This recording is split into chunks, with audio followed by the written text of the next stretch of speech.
ტრამპმა ილაპარაკა პუტინთან სატელეფონო საუბარზე და ძალიან მნიშვნელოვანია გავიგოთ რა შინაარსი გამოიკვეთა უკრაინისთვის. ანუ რას გაუსვა ხაზი ტრამპმა. ტრამპმა თქვა, რომ უკრაინაში ომი უნდა დამთავრდეს. ჟურნალისტები ასევე ჩაეკითხნენ, რომ ომის დამთავრების თაობაზე ზელენსკის პოზიცია არ არის რომ ზელენსკისთან ზელენსკის პოზიციაც რომ გაითვალისწინოთ ხო საჭიროაო და ტრამპმა მაგას ხაზი გაუსვა რომ არა უნდა დამთავრდეს აუცილებლად ეს ომიო არავის არ აწყობს და უნდა დამთავრდესო მე რო ყოფილიყავი პრეზიდენტიო მანამდე ეს ომი საერთოდ არ მოხდებოდაო ასევე ტრამპმა ილაპარაკა ის რომ უკრაინას ნატოში გაწევრიანებაზე უარი უნდა თქვას უკრაინამ ტერიტორიები, რომლებიც დაკარგა. ის ტერიტორიები აღარ დაბრუნდება. ეგ სხვათა შორის ებოდიში რა კრი, მე თავდაცვის მდივანმაც უფრო დაწვრილებით კი. ილუზიაა ფიქრი იმაზე, რომ 2014 წლის მდგომარეობას დაუბრუნდება და ამ მიზნის დევნა კიდევ უფრო გაახალწლებს. მე ხა კონკრეტულად ტრამპის ციტირებას კი არ ვახდენ. მე ვიძახი შინაარსზე საუბრობ, მოკლე შინაარსზე, რომ მაყურებლისთვის კარგად გასაგები იყოს შემჭიდროებულად რა აზრი გადმოიცა ტრამპის ნათქვამში. ტერიტორიები დაიკარგა, ნატოში გაწევრიანება არ ხერხდება, უზრუნველყოფა უსაფრთხოების უკრაინის უსაფრთხოების უზრუნველყოფაზე ვალდებულებებს არ იღებს ამერიკა და ასევე ძალიან მნიშვნელოვანი რაც ითქვა ეგ ყველა ყურადღება უნდა მიაქციოს იმას რომ ტრამპმა თქვა ამერიკა რა მილიარდებითაც დაეხმარა უკრაინას, ეგ დახმარება არ იყო, ეგ იყო სესხი. თან პროცენტით გაცემული სესხი, რომლის სანაცვლოდ უნდა მიიღოს ორმაგი ამერიკამ, რაც დაეხმარა იმაზე ორჯერ და კიდევ უფრო მეტჯერ სესხი ზოგადად უკვე თავის შინაარსში მაგას გულისხმობს, მეცაბრუნ. ეგ იმიტოა მნიშვნელოვანი, რომ ზოგადად იყო ხოლმე ასეთი წარმოდგენები, რომ აი ამერიკა ეხმარება უკრაინას, ევროპა ეხმარება უკრაინას. ევროპაზეც თქვა ტრამპმა, რომ ევროპაც სინამდვილეში სესხს აძლევდა და უკრაინისგან ამოღებას აპირებს ყველაფრის, რაც დაეხმარა და ამერიკაც აპირებს ამოღებას და უკრაინა უკვე დათანხმდა ამას, ასე თქვა ტრამპმა. ანუ უკრაინა უკვე თანახმაა, რომ 500 მილიარდი უნდა ამოიღოს ამერიკამ უკრაინიდან იმ მიცემული თანხების სანაცვლოდ, რაც ომში მისცა. ანუ საბოლოო ჯამში რა გამოდის? საბოლოო ჯამში გამოდის ის, რომ უკრაინამ ყველაფერი წააგო. უკრაინას მომენტი არ აქვს, რაშიც ის მოგებული დარჩა. ტერიტორიები დაკარგა, უსაფრთხოების უზრუნველყოფა საერთოდ არაფერი არ მოემატა. არც გარანტიები არ მიიღო. გარანტიების დაპირების დონეზე არ მიუღია უსაფრთხოების გარანტიები. ის კი არა რომ ნატოში შევა. ნატოში ვერ შევა და არც ვალდებულებას არავინ არ იღებს რომ შეიწუხოს თავი. თედი ასე ვთქვათ, როგორ გითხრა, აი თედი ამ ირონია ბედის არის ის, რომ ომამდე ფორმალურად მაინც დეკლარირებდა დასავლეთი, რომ უკრაინა გახდება ნატოს წევრი და ომის შედეგად მიიღო ის, რომ ოფიციალურად ეუბნებიან, რომ არ გახდება. ანუ ომამდე იმედი ქონდა და ომის მერე ეგეც დაკარგა. კი ბატონო და პლუს ამას ყველა გაწეული ფინანსური აი ეს გადაცემული თანხები, რაც უკრაინას გადაეცა, ის უნდა ამოიგოს ახლა დასავლეთმა. ასე დგას საკითხი, ანუ ფინანსური თვალსაზრისით კოლოსალური ზარალი ნახა, ტერიტორიები დაკარგა, უსაფრთხოების გარანტიები არ შეიძინა. ეს არის ფაქტობრივი შინაარსი იმისა, ტრამპმა რაზე ილაპარაკა პუტინთან.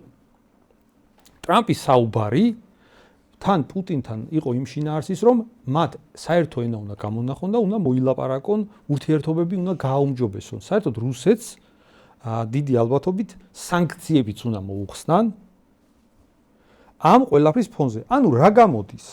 გამოდის ის, რომ უკრაინა აღმოჩნდა სრულ კატასტროფულ მოცემულობაში. ის დაპირებები, რასაც დასავლელები აძლევდნენ უკრაინას, აღმოჩნდა სრული ტყუილი. ომი რატომაც დაიწყო? თვითონ ტრამპი აღიარებს ამას, რომ თვითონ რო ყოფილიყო პრეზიდენტი არ დაიწყებოდა ომი, მე ვეთანხმები მაგას, მართლაც არ დაიწყებოდა ტრამპი რო ყოფილიყო არ დაიწყებოდა ომი, ჩვენ სხვათა შორის ვამბობდით ტრამპის და ბაიდენის არჩევნები როცა იყო 2020 წელს, მაშინ ვამბობდით ბაიდენი თუ გაიმარჯვებდა არჩევნებში უკრაინაში და საქართველოში დაძაბულობა დაიწყებოდა მაგის ფონზე და გაიმარჯვა ბაიდენმა და უკრაინაში ომი დაიწყო, აქაც რევოლუციების მცდელობები მაგის მერე დაიწყო, ხო? ამიტომ ბაიდენის პოლიტიკა მასეთი იყო, რუსეთთან დაძაბვის პოლიტიკა იყო, ტრამპის პოლიტიკა არის რუსეთთან მოლაპარაკების ჩინეთის წინააღმდეგ. ტრამპი მთავარ მტრად მიიჩნევს ჩინეთს, ბაიდენის ადმინისტრაცია მთავარ მტრად მიიჩნევს რუსეთს. ამიტომ მოსალოდნელი იყო მართლაც ტრამპს რო გაემარჯვა, არ იქნებოდა ეს ომი, ამერიკა არ წააქეზებდა ომისკენ უკრაინას და მაგას მართლაც ამბობს ტრამპი და ეხლაც როცა საკითხს ისე აყენებს, რომ ეს ომი უაზრო იყო, აი ეს მნიშვნელოვანია, ყველაფერს უნდა დაუკვირდეს საქართველოს მოსახლეობა. უაზრო ომი, ის ადამიანები, ვინც დაიხოცენ, ტყუილად დაიხოცენ, მასე აყენებს ამერიკის პრეზიდენტი საკითხს.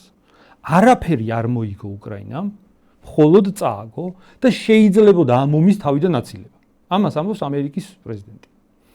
ეს არის ძალიან მნიშვნელოვანი, იმიტომ რომ ეხლა საბოლოო ჯამში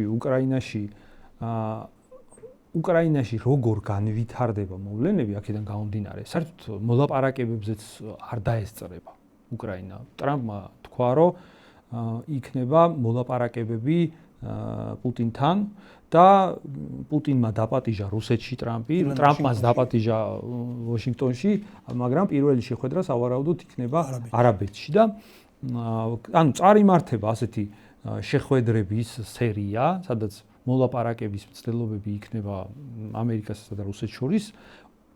ჟურნალისტებმა მან კითხეს, რომ არ უნდა დაესწროს ამ ყველაფერს უკრაინის პრეზიდენტიო და მაგაზე უთხრა, რომ არ არის არანაირი პრობლემა, რომ არ დაესწროს უკრაინის პრეზიდენტს ომის დასრულება უნდა, მეც ამ პოზიციას ვიცავ და ამიტომ არ არის არაფერი პრობლემა მაგაში. თან ნახე, აი თელი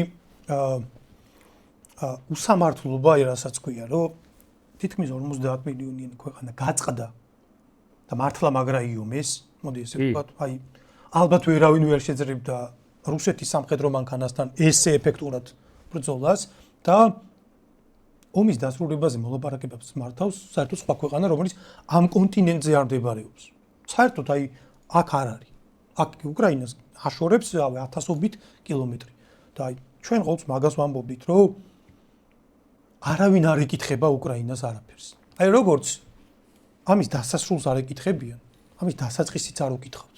და სხვათა შორის ტრამპმა ისიც ახსენა, რომ ზელენსკის დასწრება მოლაპარაკებებზე ასევე იმიტომ არ არის დიდად მნიშვნელოვანი, რომ საერთოდ უკრაინაში არჩევნებიც საჭიროა, რომ ჩატარდეს.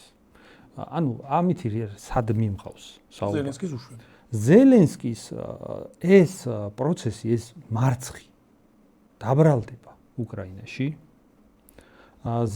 იქ ჩატარდება არჩევნები, რა თქმა უნდა, სხვა გაიმარჯვებს დიდი ალბათობით.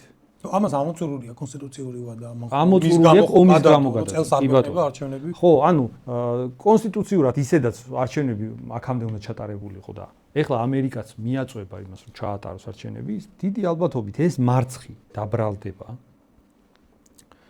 და სხვა გაიმარჯვებს, ვისაც ამერიკის მხარს დაუჭერს. სავარაუდოდ. ნუ აი ეგ გაიმარჯვებს, მე მგონი ცოტა ჩადებში, რომ მან ხელს რო ჩაარტყამენ, ის გაიმარჯვებს. კი ბატონო, ეგ უფრო სწორი ფორმულირებაა. და ამ პროცესში დაიწყება ცოტა აი ამ ომის და ამ შედეგების გადაბრალება კონკრეტულად ზელენსკიზე. სხვათა შორის ამასაც ხსნიდით ჩვენ, რომ ასე განვითარდებოდა მოვლენები, როცა ასეთი ძლიერი ქვეყნები ერთმანეთთან მოილაპარაკებენ, ხელს შეაწმენდნენ, რა თქმა უნდა, სუსტ ქვეყანას, ეგრე მუშაობს. და ამერიკა და რუსეთი რომ მოილაპარაკებს, თავისთავად ცხადია, უკრაინაზე შეეცდებიან, რაც შეიძლება მეტი გადაწყდეს ამ მარცხის ფონზე.